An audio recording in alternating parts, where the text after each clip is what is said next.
I was a young seventh grader when I saw my mom, exhausted, in a hospital bed. She had been beaten by the endless 12-hour shifts that she worked at multiple jobs. She was so overworked and underfed that she struggled to even smile as I walked in. She had managed to bring 7 of my 8 siblings to the United States from Guatemala, and now worked so hard that I would wake up at 6 in the morning, go to bed at 10 at night, and not see her at all. When I asked her, "Why do you work so much?" she always answered, "Alguien tiene que pagar la renta." Someone has to pay the rent. Growing up, every time I heard the word family, I became angry. I constantly thought, why don't I get to spend time with you, Mommy? I felt like an orphan whose only visitor came when he was asleep. I skipped classes, disobeyed teachers, and even fought a security guard once, just to get my mom called into school, never realizing that all the hours she wasted coming to school cost us rice for a week, or delayed the purchase of more comfortable shoes for herself. How would I acted then, knowing everything I do now? As she lay on the hospital bed, she said one small phrase that made me understand what she had been working for. Don't end up like me. Mommy never let her back pain, arthritis, or any medical issues bring her down, but she never went out with friends to have a good time.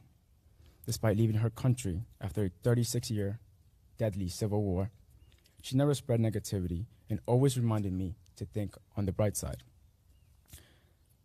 She sacrificed time with her children in hopes that they would get an education and one day understand why she was never there in the first place. But she sacrificed too much. One day, after realizing all my mom had sacrificed, I was on my way home from school and I looked at my neighborhood through the M10 bus window, seeing only trash and violence. I felt a sense of frustration at what I saw. When I thought about my school, I pictured more of the same and felt the same frustration. I thought about my friends, those who were with us, and those who had fallen victim to the system that was never meant to allow them to succeed. It was at this moment that I decided to turn my life around. I no longer wanted to be in a dangerous neighborhood with bad friends and influences.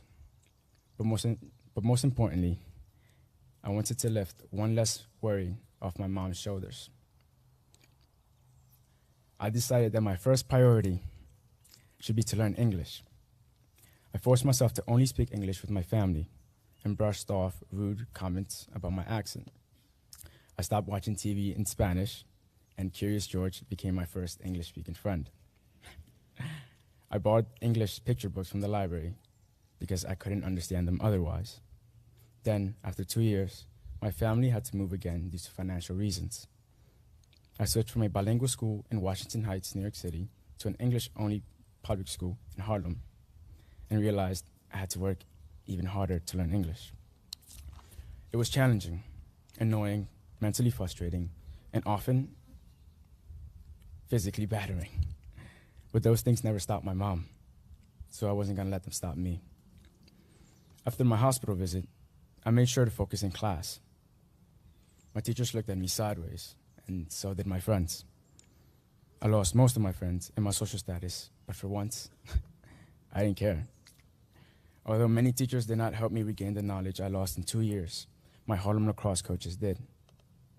And soon after my mom got out of the hospital, I became eligible to play lacrosse, and it changed my life. I knew I was not the strongest, fastest, or biggest player on the team, but nothing was getting between me and my goals, literal and figurative. I practiced longer, watched twice as much film, and converted my little bedroom into a weight room. Lacrosse gave me the opportunity to go to boarding school. Now it stands to be a means by which I will attain a college education, something I, an immigrant kid from Harlem, never thought possible. But lacrosse isn't the reason I'm out the hood. It isn't the reason I'm out of Harlem. It isn't the reason I've been able to get a better education. It isn't the reason I'm on a path to college. My mom is that reason. I started playing lacrosse at the same time I began understanding all the sacrifices she had made for me. Her work ethic, her selflessness, and her perseverance. Once I began to understand my mom, I had no choice but to put the qualities she demonstrated and instilled in me into lacrosse and everything I do. My mom is my inspiration. Mommy, I know it's been hard, but thank you for being the best mother anyone could ever have. Oh boy. Thank you for always being there when I cried because I hated English. Thank you for pushing me to do my homework and laying down the law when I didn't. Thank you for waking me up at 4 in the morning to walk me to school so I can make the bus to go to my lacrosse camps. Thanks for all the jokes and all the hugs. But most importantly, thank you for teaching me that despite all circumstances, you should always dance, you should always laugh, and you should always smile. My dream is to fix our home back in Guatemala and have every inch personalized for my mom. She's the embodiment of hustle and hard work, and she has provided me with everything that I need. She said, "Don't end up like me," but I'm now realizing that we are more alike than different. She had a bigger picture in mind. I have dreams too. Thank you.